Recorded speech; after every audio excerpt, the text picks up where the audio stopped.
અમદાવાદમાં શિક્ષકોને બીએલઓની કામગીરી સોંપતા વિપક્ષે હોબાળો મચાવ્યો। સુરત મહાનગરપાલિકા સંચાલિત નગર પ્રાથમિક શિક્ષણ સમિતિની સામાન્ય સભા મળી હતી, જેમાં વિપક્ષે વિવિધ મુદ્દે હોબાળો મચાવી સભાને તોફાની બનાવી દીધી હતી। શિક્ષકોને બીએલઓની કામગીરી સોંપવા મુદ્દે વિપક્ષે હલ્લાબોલ કર્યો હતો। સભામાં હોબાળો કરવામાં આવ્યો। વિપક્ષે આક્ષેપ કર્યો હતો કે શિક્ષકોની બીએલઓની કામગીરી સોંપવાથી વિદ્યાર્થીઓના અભ્યાસ પર તેની અસર પડી રહી છે।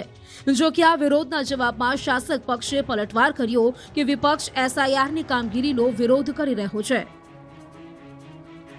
રાજકોટના આકાશને વાયુસેનાએ ગજવ્યું, જોવા મળ્યા દિલધડક દ્રશ્યો।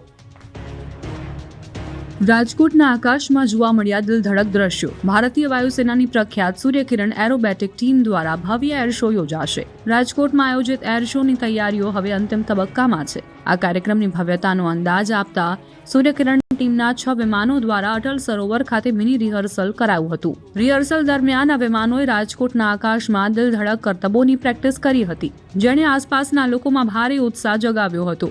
રાજકોટ મહાનગરપાલિકા દ્વારા આયોજિત આ એર શો કેવડિયા ખાતે યોજાયેલા એર શો જેવો જ ભવ્ય હશે તેવી અપેક્ષા છે। આ ઇવેન્ટનું મુખ્ય આકર્ષણ વાયુસેનાની ચોકસાઈ અને શિસ્ત હશે। ત્યારે આગામી 7મી ડિસેમ્બર રવિવારના રોજ સવારના 10:30ની આસપાસ smart city area Atal Sarovar વિસ્તારના આકાશમાં એર શોનું આયોજન કરાયું છે। અમદાવાદમાં પારસી ઉત્સવ અને સન્માન સમારોહ યોજાયો।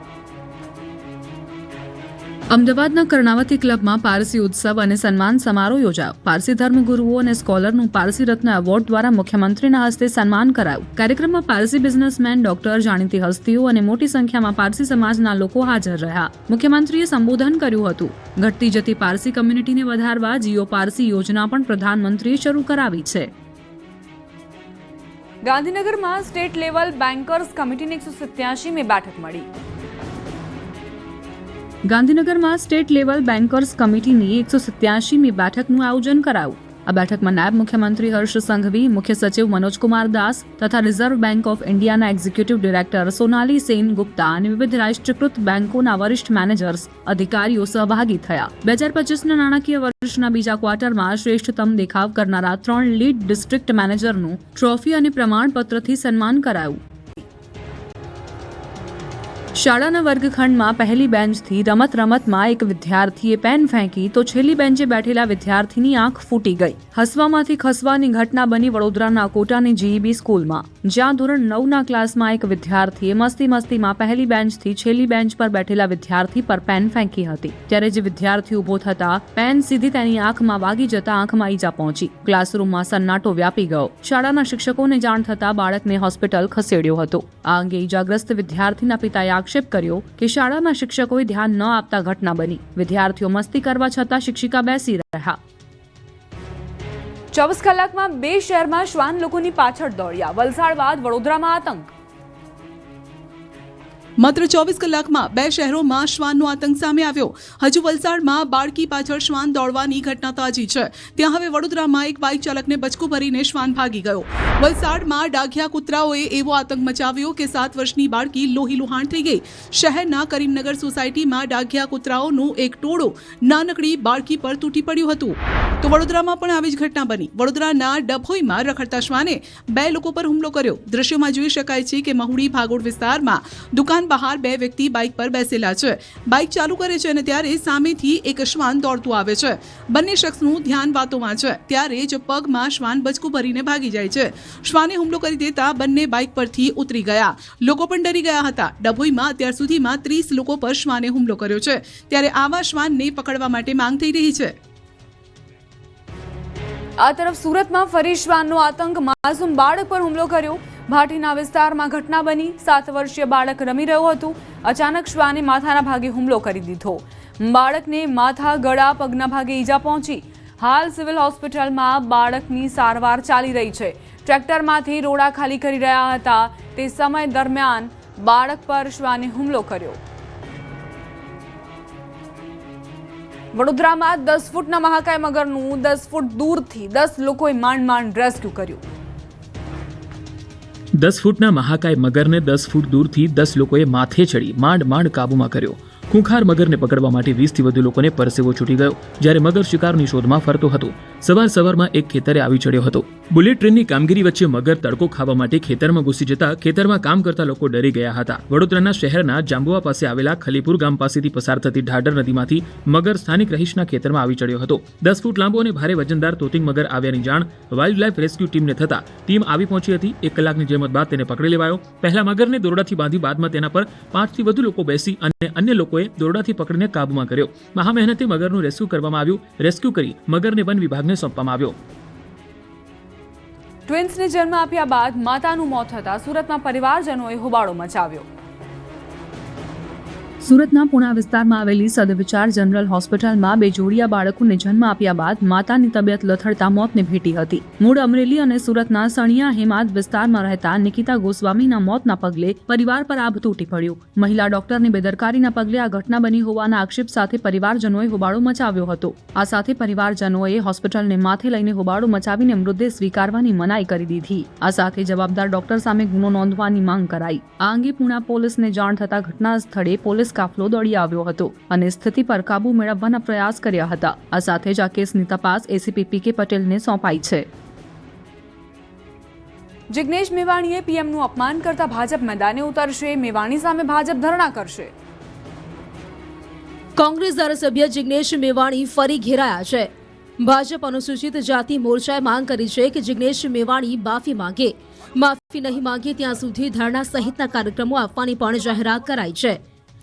વાત કંઈક એવી છે કે વડનગરના સુંઢિયા ગામે કોંગ્રેસની જન આક્રોશ સભાને સંબોધન કરતા જિગ્નેશ મેવાણીએ પ્રધાનમંત્રી નરેન્દ્ર મોદી પર પ્રહાર કર્યા.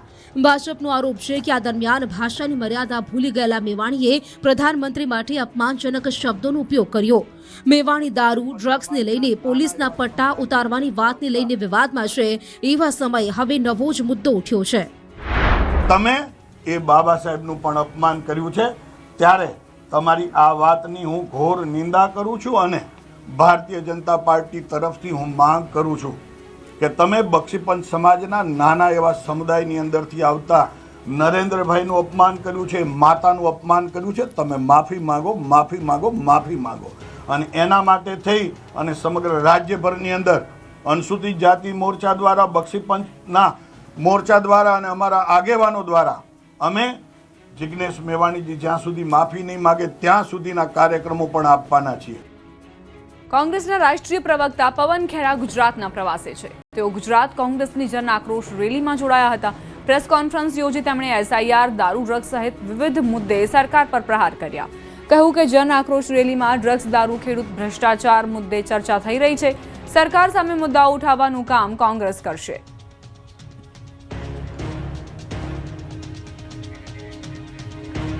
રાધનપુર શહેરમાં કોંગ્રેસની જન આક્રોશ યાત્રા યોજાઈ હતી, જેમાં પાટણના ધારાસભ્ય કિરીટ પટેલે સંબોધન કર્યું હતું. બોલવા વાળા ધારાસભ્યને કાઢી અને નાચવા વાળા ધારાસભ્ય તમારા પ્રશ્નો વિધાનસભાની અંદર, સરકારની અંદર રજૂ કરી શકે તેવા મજબૂત લડાયક બોલવા વાળા ધારાસભ્યની જરૂર છે કે જે છોટાઉદેપુરમાં ખેડૂતોને સડેલું બિયારણ પધરાવી દેવાયું. એક તરફ ખેડૂતોને ખાતર મળતું નથી, ત્યારે છોટાઉદેપુરના ખેડૂતોને સડેલું બિયારણ પધરાવી દેવાતા ખળભળાટ મચી ગયો. કૃષિ વૈવિધ્યકરણ યોજના દ્વારા ખેડૂતોને મકાઈનું બિયારણ, દવાની કીટ 500 રૂપિયામાં આપવામાં આવી હતી, જે બાદ 1000 જેટલા ખેડૂતોએ હોંશે વાવણી કરી નાખી. પરંતુ દિવસો પસાર થયા છતાં મકાઈનો છોડ ન નીકળતા ખેડૂતોની ચિંતા વધી હતી, જે બાદ ખેડૂતોએ ખાનગી બિયારણના વેપારી પાસેથી બિયારણ ખરીદીને વાવેતર કર્યું. તે મકાઈ ઉગી હતી, જેથી નકલી બિયારણ પધરાવી દેવાનું સામે આવતા ધરતીપુત્રો રોષે ભરાયા હતા. રોષે ભરાયેલા ખેડૂતો કેન્દ્ર પર પહોંચ્યા. ખેડૂતોએ બિયારણ અંગે રજૂઆત કરતા બિયારણ બદલી આપવામાં આવ્યા. અન્ય ખેડૂતો સાથે દગો ન થાય તે માટે સેમ્પલ લેવાયા બાદ કેન્દ્ર પર વિતરણ બંધ કરાયું. એક તરફ કુદરતી માવઠાના મારથી ખેડૂતો હજી પગભર નથી થયા, ત્યાં સરકાર દ્વારા આપેલા સડેલા બિયારણના કારણે ખેડૂતોની મહેનત પર પાણી ફરી વળ્યું. પાવી જેતપુરમાં અને બોડેલીમાં સીસીઆઈ દ્વારા કપાસની ખરીદી શરૂ. છોટાઉદેપુરના પાવી જેતપુર અને બોડેલીના કપાસના ખેડૂતો માટે ખુશીના સમાચાર આવ્યા છે. છોટાઉદેપુરના પાવી જેતપુરમાં અને બોડેલીમાં સીસીઆઈ દ્વારા કપાસની ખરીદી શરૂ કરાઈ છે. પાવી જેતપુરની હરિઓમ જીનિંગ અને બોડેલીની 2 જીનમાં કપાસની ખરીદી શરૂ કરાઈ છે. સીસીઆઈ દ્વારા 8060 રૂપિયાના ભાવે ક્વિન્ટલ કપાસની ખરીદી થશે. ખેડૂત દ્વારા સ્લોટ બુકિંગ કરાવ્યા બાદ ખરીદશે કપાસ. સીસીઆઈ દ્વારા ખરીદી શરૂ કરાતા ખેડૂતોમાં ખુશી વ્યાપી. દ્વારકા જિલ્લામાં 1.38 લાખ હેક્ટરમાં થયું શિયાળુ વાવેતર. માવઠાના માર પછી દ્વારકા જિલ્લો મોટાભાગના ખેડૂતો દ્વારા શિયાળુ પાકનું વાવેતર કરાયું. જિલ્લામાં 1.38 લાખ હેક્ટરમાં રવિ પાકનું વાવેતર કરાયું છે. સૌથી વધુ ચણાનું વાવેતર 61,000 હેક્ટરમાં થયું. જીરુનું વાવેતર 38,000 હેક્ટરમાં અને ધાણાનું વાવેતર 13,000 હેક્ટરમાં. સૌથી ઓછું ઘઉંનું વાવેતર 4,000 હેક્ટરમાં થયું. પશુપાલકોએ ઘાસચારાનું પણ વધુ પ્રમાણમાં વાવેતર કર્યું છે. જેતપુરમાં દારૂના અડ્ડા પર સતત બીજા દિવસે જનતાએ પાડી રેડ. જેતપુરમાં દારૂના અડ્ડા પર સતત બીજા દિવસે જનતાએ રેડ પાડી. જેતપુરમાં ખુલ્લેઆમ દારૂનું વેચાણ થતું હોવાની ફરિયાદ છતાં કોઈ કાર્યવાહી ન થતા દેશી દારૂના અડ્ડા પર જનતાએ રેડ કરી દારૂની પોટલીઓ પકડી પાડી હતી. આમ છતાં કોઈ કાર્યવાહી ન થતા સતત બીજા દિવસે મહિલાઓ રણચંડી બની. જેતપુરના ચામુંડાનગરમાં સતત બીજા દિવસે પણ જનતા રેડ પડતા બુટલેગરોમાં અફરાતફરી મચી ગઈ. મહિલાઓએ એક દિવસ પહેલા જ દારૂ ઝડપ્યો હતો, પરંતુ પોલીસે માત્ર અડધા કલાકમાં જ આરોપીને છોડી દેતા મહિલાઓમાં રોષ વ્યાપ્યો. પોલીસની કામગીરીથી નારાજ થઈ મહિલાઓ રણચંડી બની અને બીજા દિવસે ફરી રેડ કરી. બુટલેગરે મહિલાઓને જાનથી મારી નાખવાની ધમકી આપી હોવાનો ગંભીર આરોપ મહિલાઓએ મૂક્યો. આ ઘટના બાદ પોલીસની કામગીરી શંકાના દાયરામાં આવી. ચામુંડાનગરમાં છેલ્લા ઘણા વર્ષોથી ખુલ્લેઆમ દેશી દારૂ વેચાઈ રહ્યો છે. સુરતના પુણા ગામ અને વરાછાની ડેરીમાંથી કુલ 143 કિલો શંકાસ્પદ માખણનો જથ્થો જપ્ત કરાયો. સુરત નકલી પનીર અને નકલી માખણનું હબ બની ગયું છે. સુરભી ડેરીમાંથી 700 થી વધુ કિલો નકલી પનીર પકડાયા બાદ હવે સુરત કોર્પોરેશન વધુ બી ડેરીમાંથી 143 કિલો નકલી માખણ પકડી પાડ્યું છે. સુરત મહાનગરપાલિકાની આરોગ્ય વિભાગની ટીમે અને એસઓજીએ પૂણા ગામ વિસ્તારમાં આવેલી અમૃતધારા ડેરી પૂણા તથા વરાછા વિસ્તારમાં લંબે હનુમાન રોડ પર આવેલી જનતા ડેરીમાં દરોડા પાડ્યા હતા. દરમિયાન ડેરીઓમાંથી માખણના મોટા જથ્થામાં ગેરરીતિની આશંકા ઉભી થતા 28,600ની કિંમતનું કુલ 143 કિલો શંકાસ્પદ માખણ સીઝ કરવામાં આવ્યું છે. પૂણા ગામની અમૃતધારા ડેરી ખાતે તપાસ દરમિયાન સંસ્થામાં માવશત વગર સંગ્રહ કરાયેલ અસામાન્ય રંગ અને ટેક્સચર ધરાવતો માખણનો 58 કિલોનો જથ્થો મળી આવ્યો હતો. પ્રાથમિક રીતે તેમાં અખાદ્ય ચરબી, કેમિકલ મિક્સિંગ અથવા મિલાવટ હોવાની શંકા વ્યક્ત કરવામાં આવી રહી છે. આ ઉપરાંત વરાછા લંબી હનુમાન રોડ પર આવેલી જનતા ડેરીમાંથી 85 કિલો શંકાસ્પદ માખણનો જથ્થો પેકિંગ પર જરૂરી બેચ નંબર અને એક્સપાયરી તારીખ વગર અને ગેરકાયદે રીતે વેચાણ માટે તૈયાર રાખેલો જથ્થો મળ્યો હતો. ડેરી સંચાલકોને પ્રાથમિક નોટિસ આપવામાં આવી છે. સુરતથી નકલી માખણ પકડાયા બાદ ઈડરથી બનાવટી દૂધ ઝડપાયું. રાજકોટમાં પણ આરોગ્ય વિભાગની તવાઈ. સુરતથી નકલી પનીર અને માખણ પકડાયા બાદ હવે ઈડરથી નકલી દૂધ પકડાતા ખળભળાટ મચી ગયો. સફેદ દૂધના વેચાણમાં કાળો કારોબાર કરતા લોકોને ઝડપી પડાયા. ઈડર તાલુકાના શિંગા ગામમાં પોલીસે નાના મકાનમાં ચાલતી નકલી દૂધની ગુપ્ત ફેક્ટરીનો પર્દાફાશ કર્યો. ત્યાં દરોડા પાડીને 200 લીટરથી વધુ બનાવટી દૂધનો જથ્થો જપ્ત કર્યો, જેમાં સોયા ઓઇલ, મેલ્ટોડેક્સ્ટ્રીન, વે પાવડર અને અન્ય કેમિકલ્સનું જોખમી મિશ્રણ કરાતું હતું. આરોપી સુનિલ શર્માની ધરપકડ કરી લેવાઈ છે, જે પોતાના મકાનમાં જ આ ગુનો ઘડતો હતો. નકલી દૂધ તૈયાર કરીને નજીકના બજારોમાં વેચાણ કરતો. આરોપીએ સ્વીકાર્યું કે તે આ કાળો કારોબાર છેલ્લા 3 મહિનાથી ચલાવી રહ્યો હતો અને નજીકના ગામોમાં દૂધના વેપારીઓને નીચા ભાવે વેચતો હતો. આ બાજુ રાજકોટ મનપાના ફૂડ વિભાગ દ્વારા લેવામાં આવેલ ખાદ્ય પદાર્થના 7 નમૂના ફેલ થયા. નમૂના ફેલ થયેલ દુકાનધારકોને 3 લાખ રૂપિયાનો દંડ ફટકારાયો. Shri Siyaram Vijay Patel ice cream and dairy farm, Shraddha gulab jamun, Shri Khodiyar dairy farm, Nilesh dairy farm, Vishal Chinese Punjabi નામની દુકાન માલિકોને દંડ ફટકારાયો છે. અમદાવાદમાં 18 દુકાનમાં ભીષણ આગ લાગતા લાખોનું સામાન બળીને ખાક. અમદાવાદ શહેરના વિરાટનગર વિસ્તારમાં સવારના સુમારે ભીષણ આગ ફાટી નીકળતા વિસ્તારમાં હાહાકાર મચી ગયો. વિરાટનગર 4 રસ્તા નજીક 2 દુકાનોમાં લાગેલી આગ એટલી વિકરાળ હતી કે બિલ્ડિંગની 18 દુકાનોને ઝપેટમાં લઈ લીધી, જેથી કલાકો સુધી પાણીનો મારો કરવો પડ્યો. આગના કારણે લાખો રૂપિયાનો સામાન બળીને ખાક થઈ ગયો. સવારમાં આગ લાગતા આકાશમાં ધુમાડાનું સામ્રાજ્ય છવાયું. લગભગ 3 થી 4 કિલોમીટર દૂર સુધી ધુમાડાના ગોટે ગોટા દેખાયા.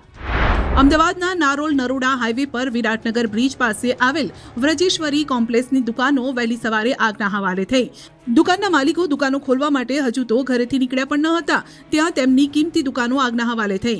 2 દુકાનમાં કોઈ કારણસર આગ લાગી હતી, જેની ગણતરીની મિનિટોમાં જ આગે રૌદ્ર સ્વરૂપ ધારણ કર્યું. દુકાનમાં ઓઇલ હોવાથી જોતજોતામાં આગ ઝડપથી પ્રસરી.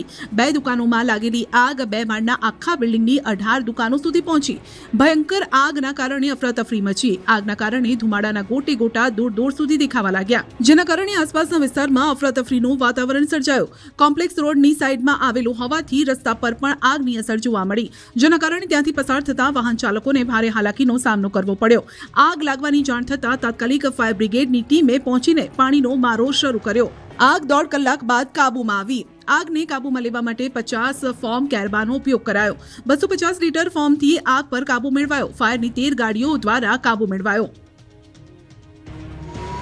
વલસાડ જિલ્લાના ઉમરગામના ભીલાડમાં ગ્રામ પંચાયત નજીક ફર્નિચરની દુકાનોમાં આગ લાગી હતી. રહેણાંક વિસ્તારમાં જ આગ લાગતા દોડધામ મચી ગઈ. A1 ફર્નિચર નામના દુકાનમાં શરૂઆતમાં અચાનક આગ લાગી હતી અને ત્યારબાદ આજુબાજુની અન્ય 3 દુકાનો પણ આગની લપેટમાં આવી ગઈ. આ ફર્નિચરની દુકાનમાં ફોમ અને લાકડા સહિત પ્લાસ્ટિકનો સામાન મોટી માત્રામાં હોવાથી આગે મોટું સ્વરૂપ ધારણ કર્યું હતું. આથી ફર્નિચરની દુકાનોની બાજુમાં આવેલા એક ગેરેજમાં પણ આગ પ્રસરી જતા આગે મોટું સ્વરૂપ ધારણ કર્યું હતું. ઘટનાની જાણ થતાં જ સરીગામ ફાયર બ્રિગેડની 2 ટીમો તાત્કાલિક સ્થળ પર પહોંચી હતી અને આગ પર કાબુ મેળવવા પ્રયાસ કર્યા હતા. જોકે ઘટનાની ગંભીરતા જોઈ ભીલાડ પોલીસ પણ તાત્કાલિક સ્થળ પર પહોંચી હતી. ફાયર બ્રિગેડની ટીમોની ભારે જહેમત બાદ આખરી આગ પર કાબુ મેળવવામાં સફળતા મળી.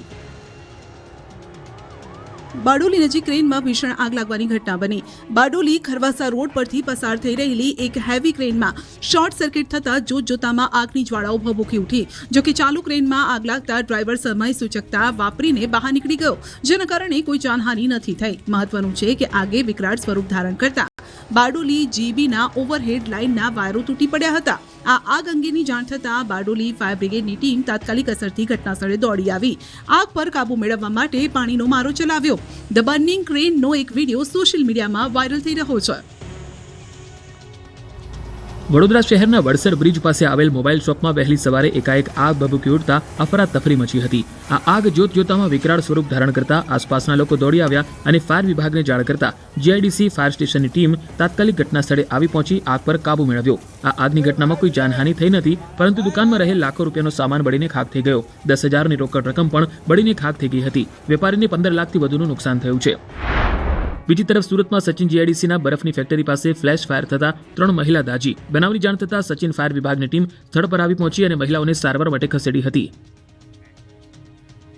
અમદાવાદમાં ફરી રફતારની મજા, રેસના રાજા માટે મોતની સજા બની. BMW કાર ચાલકનું BRTSની રેલિંગ સાથે ટકરાતા મોત. 24 કલાકમાં હચમચાવી નાખતા 5 અકસ્માત ગુજરાતમાં થયા છે. 5 ગમફાર અકસ્માતમાં 3 લોકોએ જીવ ગુમાવવાનો વારો આવ્યો છે. રેસના રાજાઓને ઝડપની મજા ભગવાને મોતની સજામાં આપી છે. અમદાવાદમાં જ 2 હૈયું કંપાવી નાખનાર ઘટના બનતા રોડ રક્તરંજિત થયા. મોરબી શહેરમાં ગેરકાયદેસર ધાર્મિક દબાણ હટાવવા માટે હાથ ધરાયેલી તંત્રની કામગીરી દરમિયાન હાલ તંગદિલી ભર્યું વાતાવરણ સર્જાયું. હાઈકોર્ટના આદેશ બાદ મોરબી શહેરના પ્રખ્યાત હેરિટેજ સ્થળ મણિ મંદિર પાસે આવેલી ગેરકાયદેસર બાંધકામ દૂર કરવા 10 JCBની મદદથી ચુસ્ત પોલીસ બંદોબસ્ત વચ્ચે ડિમોલેશનની પ્રક્રિયા હાથ ધરાઈ હતી. દરમિયાન મણિ મંદિર પાસે સ્થિત ધાર્મિક બાંધકામ પર બુલડોઝર ફરી વળ્યા. માત્ર 2.5 કલાકની કામગીરીમાં આખું ધાર્મિક બાંધકામ જમીનદોસ્ત કરી દેવાયું. ત્યારે કાર્યવાહી મોટી સંખ્યામાં લોકો એકઠા થયા હતા, જેના કારણે તંગદિલીનું વાતાવરણ સર્જાયું. જેથી ઘમાસાણ ન સર્જાય તે માટે પોલીસનો ખડકલો કરી દેવાયો હતો. કોઈ કાંકરી ચાળો કરે તે પહેલા જ પોલીસે મામલો શાંત પાડ્યો. હાલ અજંપાભરી શાંતિનો માહોલ છે. ડિસેમ્બર સુધી નહીં પડે કડકડતી ઠંડી. લા નીના દિત્વાના કારણે ડિસેમ્બરમાં કડકડતી ઠંડી પડવાની શક્યતા નહિવત. હજુ કડકડતી ઠંડી માટે જોવી પડશે રાહ. 24 ડિસેમ્બર સુધી કાતિલ ઠંડી નહીં પડે. લા નીના દિત્વાના કારણે નથી જામી રહ્યો શિયાળો. સામાન્ય રીતે નવેમ્બરના એન્ડથી ગુજરાતમાં ધ્રુજા વિદે તેવી ઠંડી પડવાનું શરૂ થઈ જતું હોય છે. ડિસેમ્બર માસમાં હાજા ગગડાવતી ઠંડી પડતી હોય છે, પરંતુ હજુ સુધી શિયાળો જામ્યો નથી. સુસવાટા મારતી ઠંડી પડી નથી રહી. હજુ પણ લોકોએ કાતિલ ઠંડી માટે રાહ જોવી પડશે. હવામાન વૈજ્ઞાનિક અશોક દેસાઈના અનુમાન મુજબ 24 ડિસેમ્બર બાદ ગુજરાતમાં શિયાળો જામશે. લા નીનાની અસરે ડિસેમ્બરમાં કડકડતી ઠંડી પડવાની શક્યતા ઓછી છે. બીજી તરફ ભેજના કારણે લઘુત્તમ તાપમાન 2 થી 4 ડિગ્રી વધ્યું છે. ડિસેમ્બરના ત્રીજા સપ્તાહથી લા નીનાની અસર ઘટવાની સાથે અલ નીનો સક્રિય થવાની શક્યતા છે, જેના પગલે ઠંડા પવન શરૂ થવાની સાથે ઠંડીનો ચમકારો પણ અનુભવાશે. 24 પછી લાલીનો બિલકુલ લગભગ 20%ની અંડર જતો રહેશે અને અલ નીનોનો પ્રભાવ વધી જશે.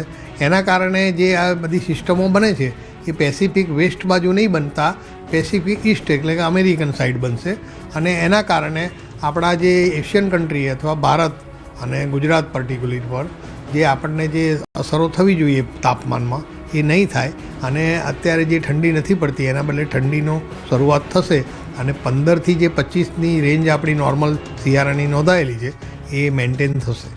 તાપમાનનો પારો ગગડ્યો. નલિયા ગુજરાતનું સૌથી ઠંડુગાર શહેર.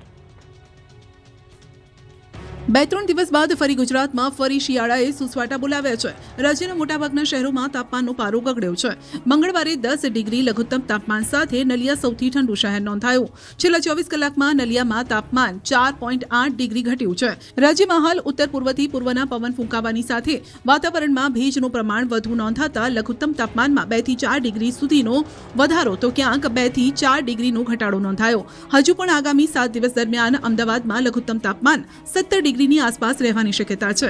સાથે વહેલી સવારે મોડી રાત્રે ઠંડીનો ચમકારો અનુભવાય તેવી પણ શક્યતા છે.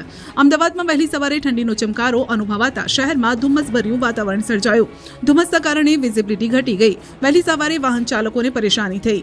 વિઝિબિલિટી ઘટતા વાહનોની હેડલાઇટ ચાલુ રાખવાની ફરજ પડી. आज का जो फोरकास्ट है आने वाला अगले 7 दिन के लिए 2 दिसंबर से लेकर 8 दिसंबर तक मौसम आमतौर पर शुष्क रहेगा और जो न्यूनतम तापमान है इसमें कोई बड़ा बदलाव नहीं रहेगा अगले 7 दिन के लिए, मतलब 8 दिसंबर तक. अहमदाबाद के लिए जो पूर्वानुमान है इसमें मेनली क्लियर स्काई रहेगा और जो तापमान है न्यूनतम तापमान है 16 डिग्री सेंटीग्रेड के आसपास रहने का पूर्वानुमान है. कोस्टल में जो पवन का दिशा है उत्तर से उत्तर पूर्व दिशा से है और जो स्पीड है उसका गति जो है 15 से 20 नॉट है. अभी जो सबसे कम तापमान रिकॉर्ड हुआ है नलिया में वो 10 डिग्री सेंटीग्रेड